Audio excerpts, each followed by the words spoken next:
Henry Haddington was an average man who lived an average life. That is, until one fateful day. It all began when a discarded cigar box hit him in the head. That should take care of you! Ouch! What was that? Henry took the cigar box home and tried to open it. You see, it was nailed shut, wrapped in chains, and the chains were locked with several padlocks. When Henry finally got it open...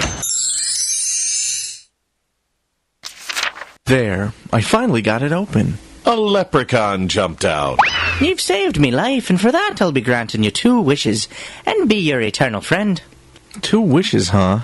What happened to 3? I'm giving you wishes here. If you want to complain, you could get none. 2's fine. Can I take some time to think about it? Well, I haven't all day. I've got to pee, you know. I've been holding it in that there box for nearly a day now.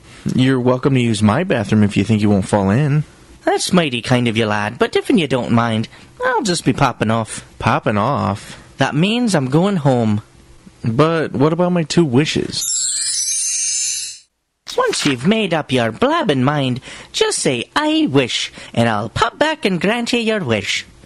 But be warned, every wish has a good side and a bad side, so think hard. And with that, the leprechaun was gone, and Henry began to think about his wishes.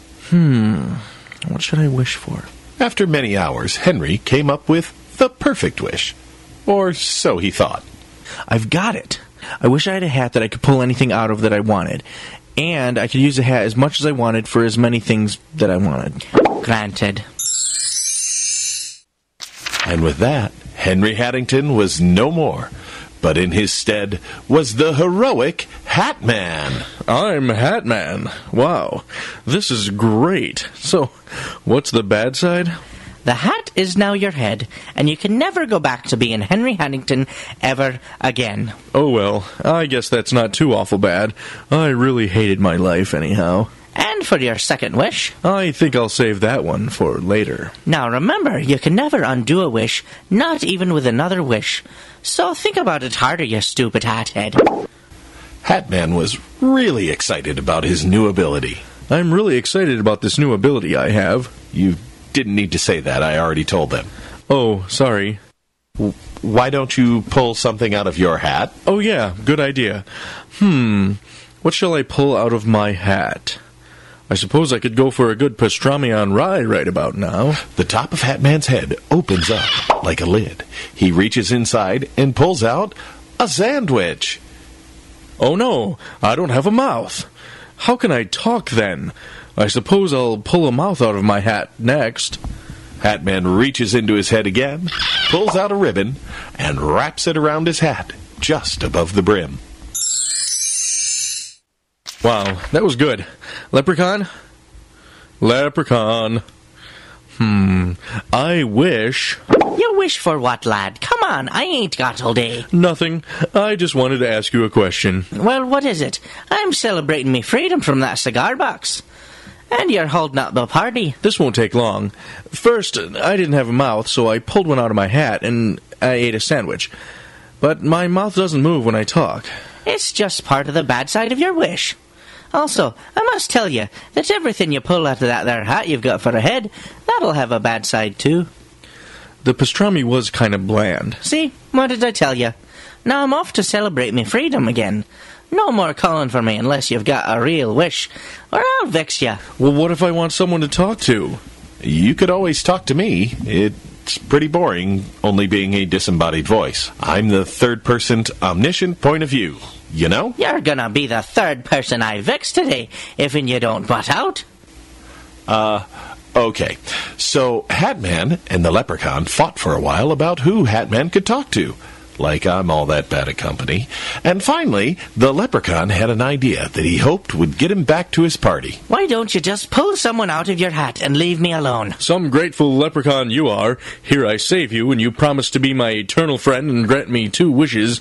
But in reality, you're just as mean as any other run-of-the-mill leprechaun. And how many leprechauns have you met?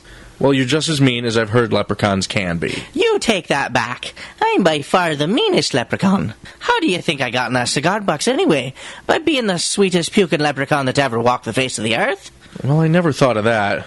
I suppose you have a point. You never thought of it because your brains are now made of felt, you ugly brimchin. Now leave me be, and I might hold back on the bad side of your next wish. Hatman thought about the leprechaun's suggestion and decided to make himself a friend. I guess I'll have to make a friend with my hat powers. But what kind of a friend? I've got it. I'll create the best friend anyone could ever have.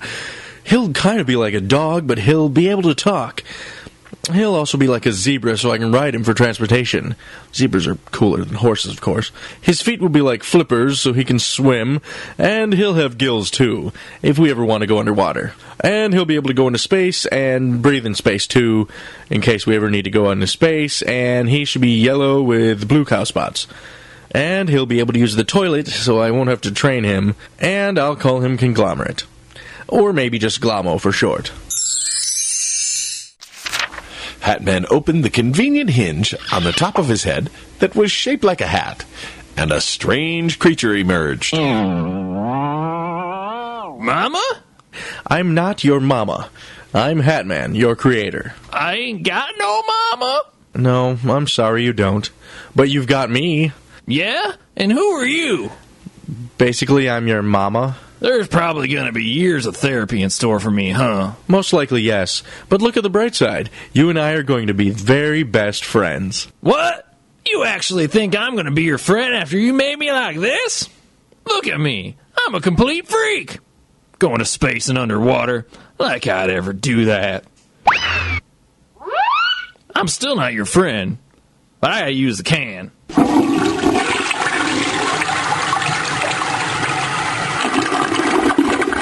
Thanks. See ya.